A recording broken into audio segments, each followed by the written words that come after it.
안녕하세요. BTX입니다. 오늘은 민수기 35장을 살펴보겠습니다. 34장이 일반 지파들의 기업 분배에 대한 내용이었다면 35장은 레위 지파에게 주어질 48개의 성읍들 및 도피성들에 대한 내용입니다. 레위 지파에게 주어진 48개의 성읍의 면적을 다 합치면 약속의 땅의 약 0.1에서 0.2% 정도가 될 것이라고 합니다. 따라서 레위 지파의 소유로 주신 성읍들은 거의 없는 것이라고 해도 과언이 아닙니다. 레위인들은 이스라엘 자손을 대신해서 하나님께 드려지므로 하나님의 소유라는 특별한 위치에 있었습니다. 그들에게는 일반 지파들이 갖는 기업 대신에 삶을 영위하는 방편으로 성읍들과 그 둘레 초장을 주셨습니다. 성읍 자체는 레위인의 거처가 되고 성읍 사면의 초장은 가축과 짐승들이 살 수 있는 터전이 된 것입니다.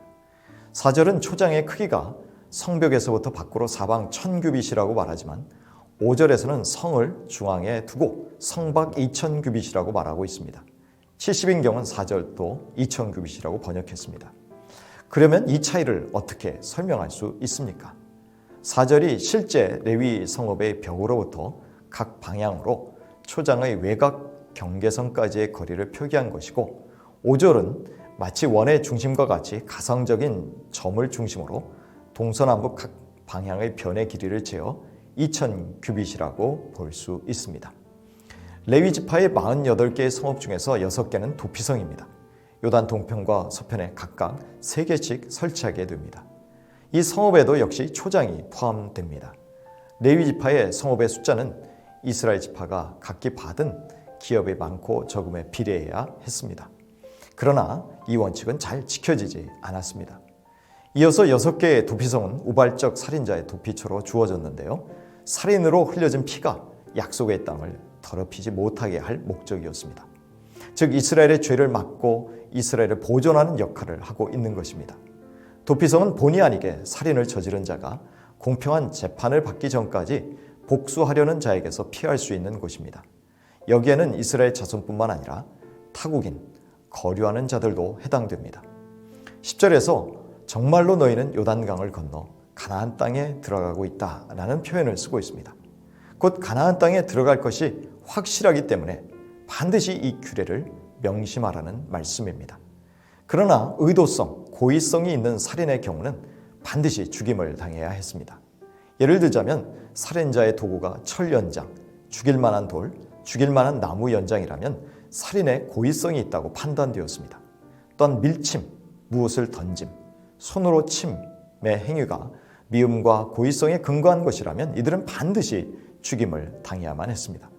그러나 악의가 없이 우연히 사람을 밀치거나 우발적으로 사람을 던지거나 보지 못하고 돌을 던져서 사람을 죽였다면 회중은 판결하여 피를 보복하는 자의 손에서 우발적 살인자를 구해내어 도피성으로 보내어 보호하라고 하십니다.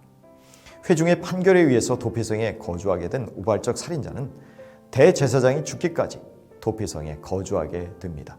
대제사장이 죽으면 자신의 우발적 살인의 책임에서 벗어나 아무런 보복의 두려움이 없이 자기 소유의 땅으로 돌아갈 수 있습니다.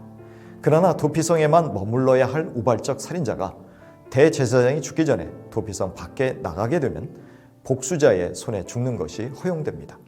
도피성과 관련하여 살인에 관한 부수적인 사항 중 하나는 반드시 1명 이상의 증인의 말을 들어야 한다는 것입니다. 또한 고살자의 경우에는 대속할 금전을 받지 말아야 합니다. 고살자는 반드시 죽어야 하기 때문입니다. 도피성으로 피신한 우발적 살인자 역시 속전을 내고 집으로 돌아갈 수 없었습니다.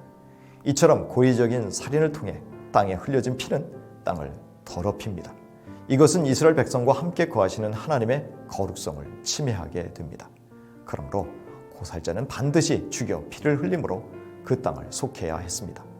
그러나 우발적 살인자는 보호하여서 또 다른 피가 흘려지는 것을 막아야 했습니다. 이것이 하나님이 그 땅을 거룩하게 하시는 방법이었습니다. 레위인들은 도피성을 포함한 48개의 성읍에 흩어져서 살아가게 됩니다. 이들은 매우 작은 기업을 각 지파로부터 받고 11조를 받아 생활하게 됩니다. 이들은 오직 하나님의 성소의 일을 전무하는 구별된 사람들이었습니다. 이들은 이스라엘이 죄로부터 오염되는 것을 막는 거룩함의 도구들이 되어야 했습니다. 그래야 이스라엘 백성들은 하나님이 주신 기업을 누리면서 살아갈 수 있었기 때문입니다. 레위인들은 백성들과 밀착되어 살면서 그들의 율법 선생의 역할도 하게 됩니다. 이들이 백성들의 지원을 받아 하나님의 율법을 잘 가르치게 되면 각 성읍은 말씀으로 거룩하게 됩니다. 그래서 각 지파는 기업에서 풍성함을 누리며 살게 될 것입니다. 그런 면에서 레위인들은 이스라엘을 위한 하나님의 축복의 통로였습니다. 또한 도피성 역시 피 흘린 죄로부터 가나안 땅을 거룩하게 보존하시려는 장치 중 하나였습니다. 우리 주님은 산상수훈에서 살인하지 말라라는 계명을 확대 적용하십니다. 형제에게 노하는 것, 형제에게 나가라 하거나 미련한 놈이라 말하는 것, 형제와 화목하지 못하고 원망 들을 짓을 하는 것, 주변 사람들과의 재판에 휘말리는 것 등도 역시 그에 못지않게 심각한 죄임을 지적하십니다. 사도 요한은 우리가 마음속으로 미워하는 것도 살인한 것이라고 예수님의 말씀을 적용하였습니다. 요한일서 3장 15절입니다. 그 형제를 미워하는 자마다 살인하는 자니 살인하는 자마다 영생이 그 속에 거하지 아니하는 것을 너희가 아는 바라. 거룩한 성령의 전인 우리의 마음이 미움으로 얼룩져 있다면, 그리고 우리의 말로 형제를 상처나게 하여 그가 내적으로 피를 철철 흘리고 있다면 우리도 살인한 자와 같다는 것입니다. 그렇다면 우리는 거룩하신 하나님이 거하시는 성전을 피로 더럽힌 것임에 틀림없습니다.